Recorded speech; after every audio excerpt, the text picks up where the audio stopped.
श्रीसूक्तम्।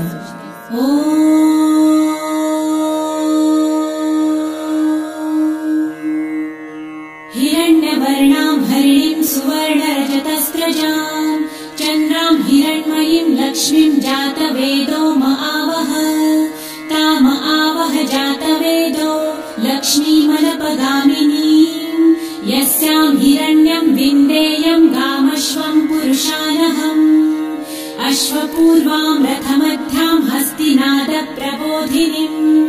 श्रियं देवीमुपह्वये श्रीर्मा देवी जुषतां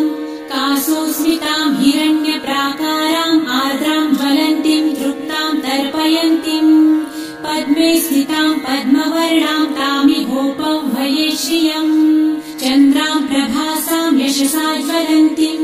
श्रियं लोके देवजुष्टामुदारां तां पद्मिनीं शरणमहं प्रपद्ये लक्ष्मीर्मे नश्यतां त्वां वृणे आदित्यवर्णे तपसोऽधिजातो वनस्पतिस्तव वृक्षोऽथ बिल्वः तस्य फलानि तपसानुदन्तु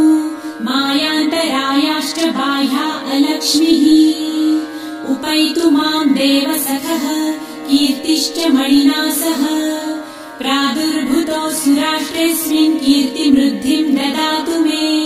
शुक्लपासामलां ज्येष्ठाम् अलक्ष्मीं नाशयाम्यहम्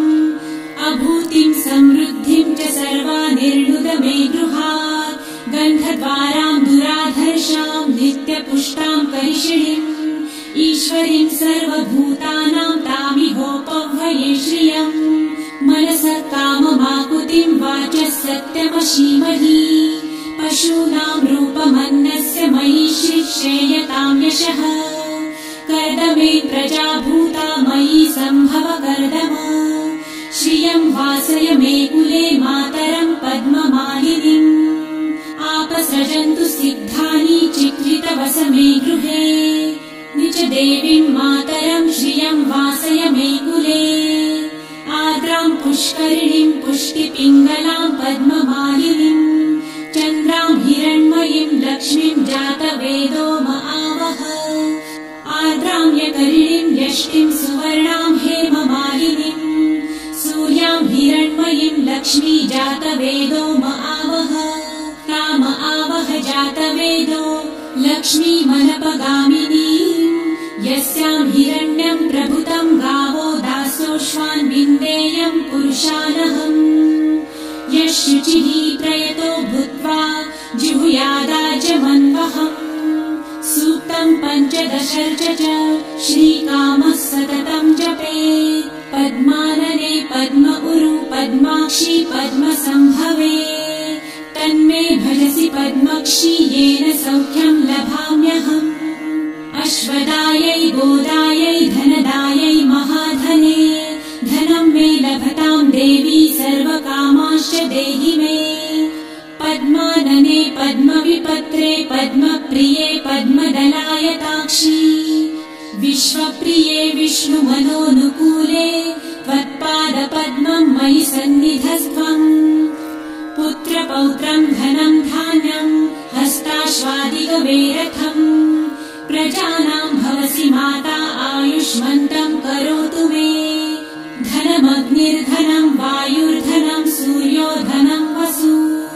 धनमिन्द्रो बृहस्पतिर्वरुणं धनमस्तु मे वैनतेय सोमं पिबतु वृतः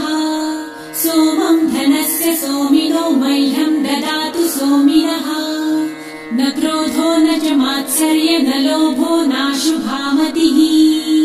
भवन्ति कृतपुण्यानां भक्तानां श्रीसूक्तं जपेत् सरसिजनिलये सरोजहस्ते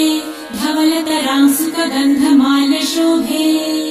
भगवती हरिवल्लभे मनोज्ञे त्रिभुवनभूतिकरी प्रसीद मह्यम् विष्णुपत्नीं क्षमां देवी माधवी माधवप्रियां लक्ष्मीं प्रियसखीं देवीं नमाम्यच्युतवल्लभाम् महालक्ष्मीं च विद्महे विष्णुपत्नी च धीमहि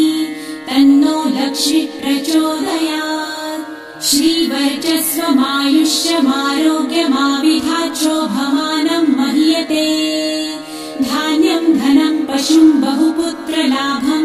शतसंवत्सरं दीर्घमायुः